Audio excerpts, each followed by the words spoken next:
In our headlines on this Wednesday afternoon, July 3rd, here in South Korea. The government unveils details of its economic roadmap for the second half of the year, with focus on supporting small and mid-sized businesses and easing the burden of inflation and interest rates on ordinary people. And a Texas congressman becomes the first lawmaker within the U.S. Democratic Party to openly call on President Joe Biden to step down as the party's nominee for president. Meanwhile, a shocking crowd disaster in India at a religious event leads to more than 100 losses of lives, mostly women and children, according to local authorities. We start with details of Korea's economic blueprint for the second half of this year amid pledges to place priority on the livelihoods of ordinary people. Our correspondent Lee Soo-jin reports.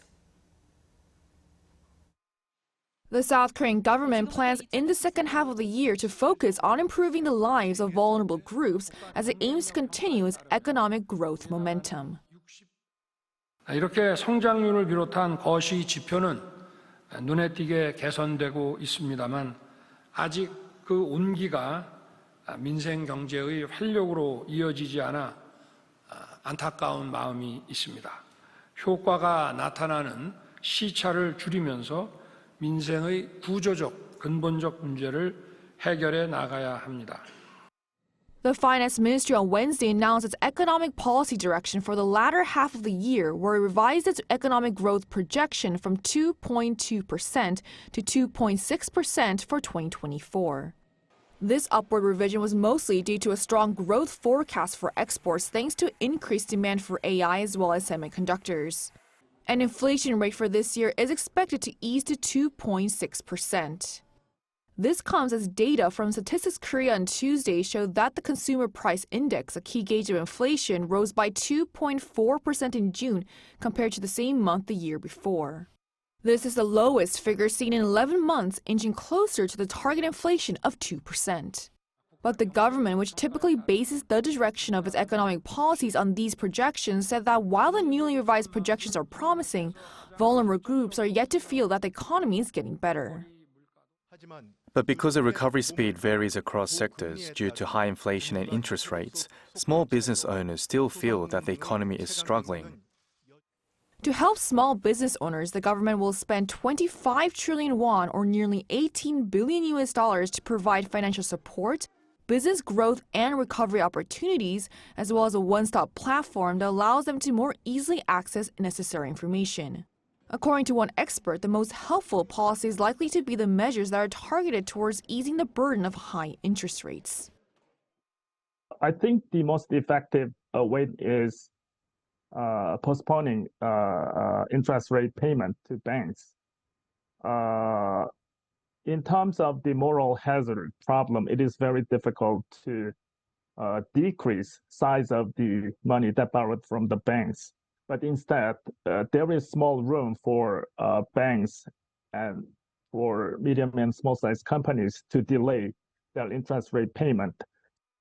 The government will also help small business owners expand digitally to accelerate their growth and provide incentives for those who wish to start new businesses. Lee Soo-jin, Arirang News.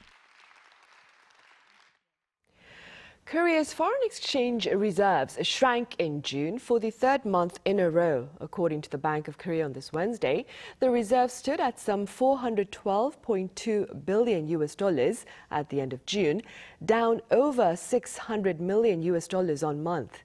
The drop is being linked to the repayment of foreign exchange stabilization bonds and the BOK's foreign currency swap with the country's pension fund.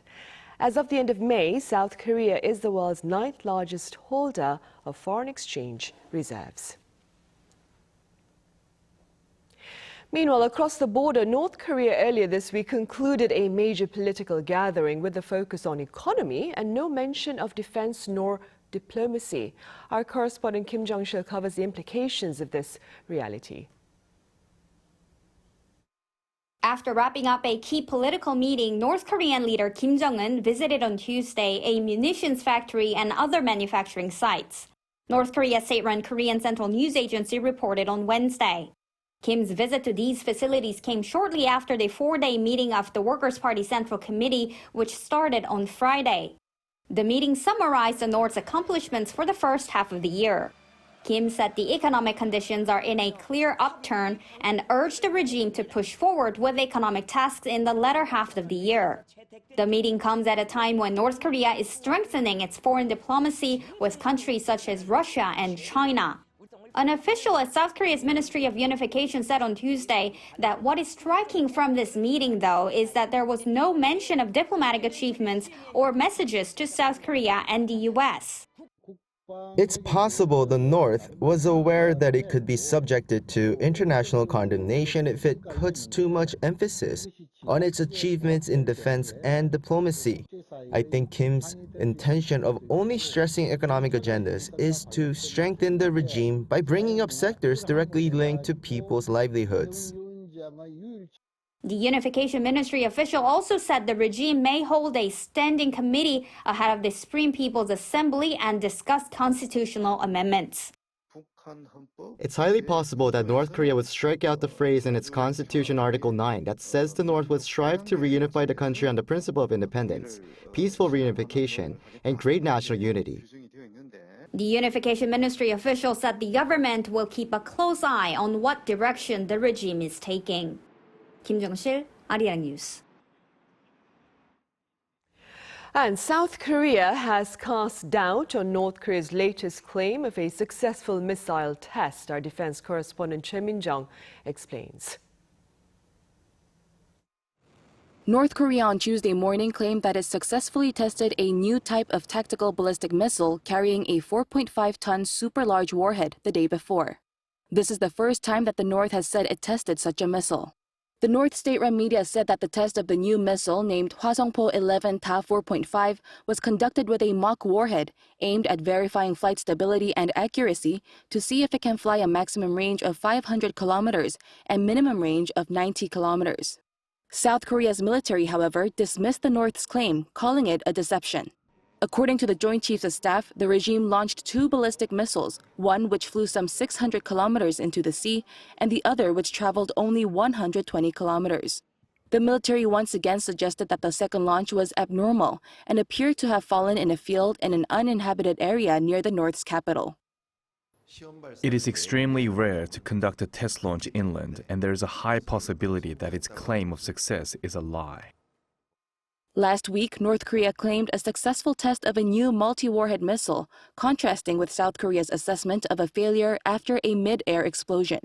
The regime's continued claims that appear to be false reveal that the North is trying to cover up its series of military failures, beginning with the recently failed launch of its spy satellite. An expert says the contradicting claims by the two Koreas have always been present. When we take a look at past cases with regard to the success of these missile launches, North Korea treats even the smallest success as a great one, while our military assesses North Korea's small failures as major failures.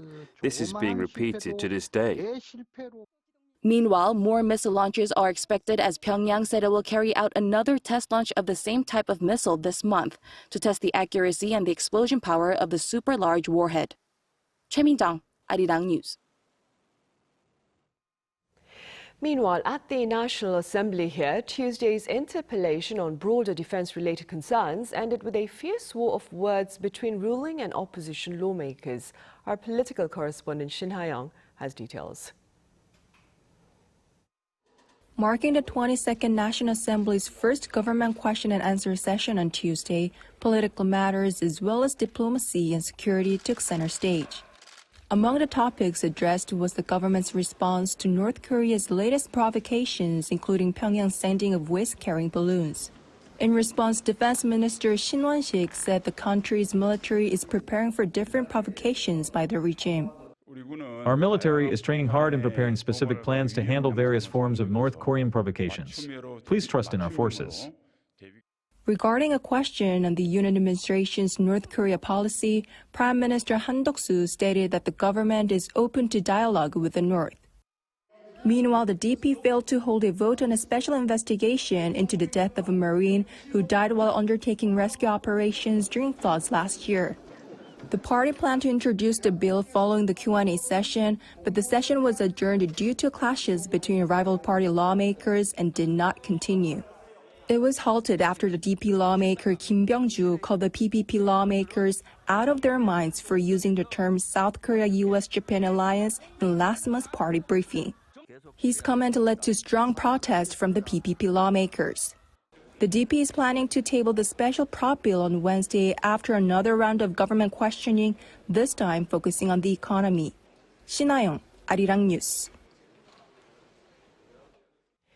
In other news, investigations continue to determine the cause of Monday's deadly car crash in central Seoul that killed 9 people. Our Choi Soo-young has the latest.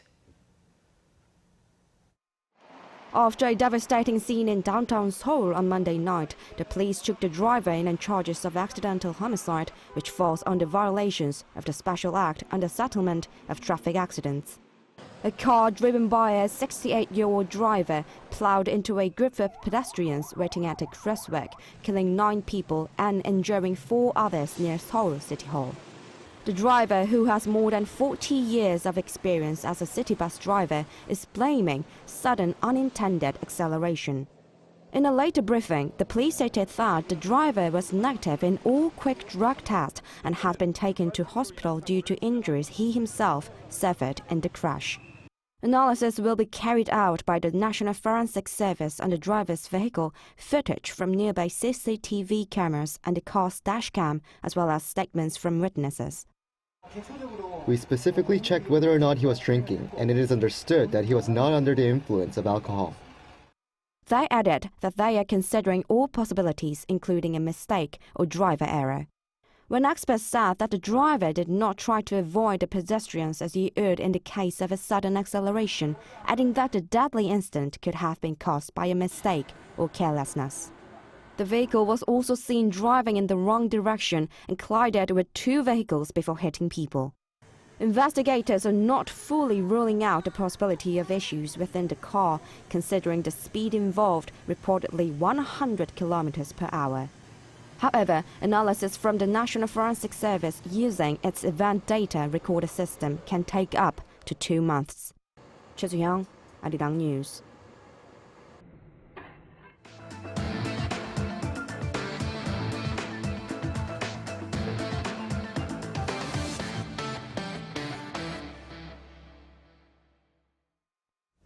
A Texas congressman has become the first lawmaker within the Democratic Party to openly call on U.S. President Joe Biden to surrender his bid for re-election following his failure to, quote, effectively defend his many accomplishments.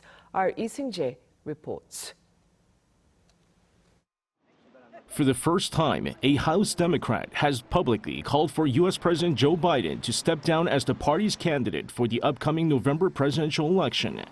According to Democrat House Representative Lloyd Doggett of Texas on Tuesday, Biden should make the painful and difficult decision to withdraw, citing the president's poor performance during last week's televised debate with former President Donald Trump. However, Doggett stressed that his remarks do not in any way diminish his respect for Biden's achievements, adding that the incumbent president has always prioritized his country, unlike his opponent. While a number of Democrats have voiced concerns for Biden's bid for a second term behind closed doors, Doggett is the first to openly express his concerns and opposition. Responding to these concerns, White House Press Secretary Karine Jean-Pierre said Tuesday that the top office respects the opinions and thoughts of concerned party members. Amid rumors that Biden could potentially be replaced, a survey was conducted by CNN on 1,274 people from June 28th to 30th, shortly after the presidential debate. The survey asked participants who would win in a hypothetical matchup if Biden was to drop out of the race. Most hypothetical Democrat presidential candidates had less support than Trump, including Vice President Kamala Harris and California Governor Gavin Newsom. However, when asked who would win in the November presidential election between former First Lady Michelle Obama and Trump, 50% of respondents chose the former First Lady, compared to Trump, who had 39% support. Meanwhile, in the same survey, 49% said they would vote for Trump, compared to 43% who showed support for Biden. Lee Seung-jae, Arirang News. Also in the U.S., the S&P 500 closed trade on Tuesday above the 5,500 level for the first time. The index gained over 33 points from its previous session to end at 5,509.01. The record rally followed earlier remarks by U.S. Federal Reserve Chairman Jerome Powell at a forum hosted by the European Central Bank in Portugal, where he claimed the U.S. had made tangible progress in taming inflation. His claim has since fueled widespread speculation about a possible interest rate cut by the Fed in September. A shocking crowd disaster in India at a religious event has led to more than 100 losses of lives, mostly women and children. Our Pakonu covers the tragic event. A crowd crush at a Hindu religious gathering in India killed more than 100 and injured scores more, according to local police and administration officials on Tuesday local time. Most of the victims of the crush in India's northern state of Uttar Pradesh are said to be women and children. I came to attend the event with 8 other people, but no one survived. I do not know there was a sudden commotion. I did not even realize what happened. Though the cause of the incident is yet unclear, local news reports citing authorities said heat and suffocation in a makeshift tent at the site could have been a factor. Local police also pointed to overcrowding as a possible factor, as there were around 15,000 people at the site, which was 3 times more than the host had originally permitted. Police Inspector General Shalab Mathur said a high-level inquiry has been launched to investigate the circumstances surrounding the incident. Also on Tuesday, Indian Prime Minister Narendra Modi expressed his condolences for the victims. I express my condolences to the families of those who lost their lives in the tragic incident. I wish a speedy recovery to all the injured. The administration, under the supervision of the state government, is carrying out rescue and relief operations. Senior officials of the central government are in continuous communication with the state government of Uttar Pradesh. This was not the first such incident to happen in India, as crowd crushes at religious events in 2011 and 2013 led to over 100 deaths. Pakonu, Arirang News. Meanwhile, come Friday this week, Korea will dispatch its support advance team to Paris ahead of Team Korea's arrival there for the Summer Olympics. The Korean Sports and Olympic Committee on Wednesday said that a group of 33 people will be departing from Korea on Friday to set up the Team Korea Paris platform. Team Korea is hosting 142 athletes who will be competing in 22 sports with the support of some 100 staff members, including health experts. Team Korea will be based at Camp Guinemer, a facility located 57 kilometers from Paris.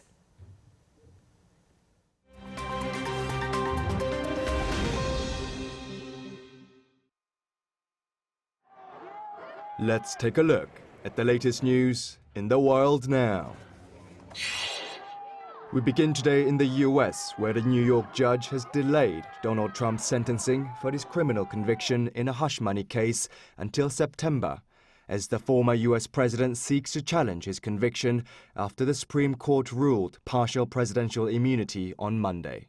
The first former US president to be ever convicted of a felony, Trump's sentencing was initially scheduled for July 11th. However, on Tuesday, the former president's legal team asked for his conviction to be overturned following Monday's Supreme Court ruling that presidents have partial immunity for official acts during their presidency. However, legal experts have questioned the delay, saying actions related to the hush money payment should not be considered as official. Justice Juan Merchan said the court will issue a decision by September 6th, and if sentencing is necessary, it will take place on September 18th. The leaders of the UK's main political parties are campaigning in full swing ahead of the July 4th general election. Keir Starmer's Labour Party, which has a huge lead in the polls, is calling for a change of political leadership to end 14 years of Conservative rule, with a promise to bring Britain back as a leading global player. Incumbent Prime Minister Rishi Sunak Leading the increasingly unpopular Conservatives have emphasized policy improvements such as expanding the National Health Service coverage to private hospitals and clinics to shorten waiting lists. Ed Davey of the Liberal Democrats went on the road to meet members of local communities, including surfers in Cornwall and a Zumba class in Berkshire, with pledges related to the economy and the environment. It's the UK's first general election in almost 5 years to elect all 650 members of the House of Commons. Now to Turkey, where Interior Minister Ali Yerlikaya confirmed on Tuesday that police had detained 474 people involved in attacks targeting Syrian communities across the country overnight. In the central city of Kayseri, properties and vehicles owned by Syrians were vandalized, while some were set on fire, fueled by social media posts that a Syrian man had sexually abused a female child relative. Turkey closed its main border crossings into northwest Syria on Tuesday after troops came under attack from Syrians angered by the violence. The unrest, which began late on Sunday, spread across several provinces and a district in Istanbul, according to Turkey's MIT intelligence agency. Turkish President Tayyip Erdogan blamed the anti-Syrian attacks and riots on racism, stoked by his political opposition. Turkey severed ties with Syria after the 2011 Syrian civil war, where they supported rebels looking to oust current Syrian President Bashar al-Assad. A zoo in Chile introduced a baby white rhinoceros named Silverio to the public on Tuesday. Silverio is the third baby from the white rhino couple Oliver and Hannah, who arrived at the Buin Zoo in Chile, Santiago, from South Africa in 2013. The 12-day-old baby rhino already weighs almost a ton and is the third white rhino ever born in South America. The zoo confirmed that Silverio is completely healthy as he took his first steps in the outside world and greeted visitors. Kim Seong, Arirang News.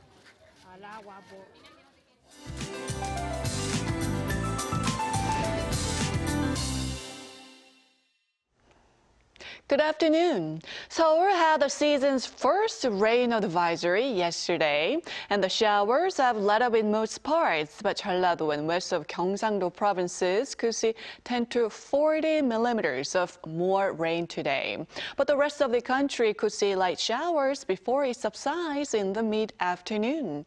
Meanwhile, Daegu and Busan had the season's first tropical night overnight, and the heat gets stronger for Gyeongsang-do and nearby provinces today in the low 30s again. Then afternoon highs should go up 1 to 10 degrees Celsius higher in most parts of Korea. Seoul and Chuncheon see a high of 27 degrees, but that moisture in the air will make you feel quite uncomfortable. Daejeon gets up to 29 degrees. Skies will get brighter, but coastal regions will be quite windy today. Then monsoon rain returns tomorrow afternoon from central parts of the country, continuing into early Friday. Then a rainy weekend is ahead of us. With that in mind, let's take a look at the international weather conditions.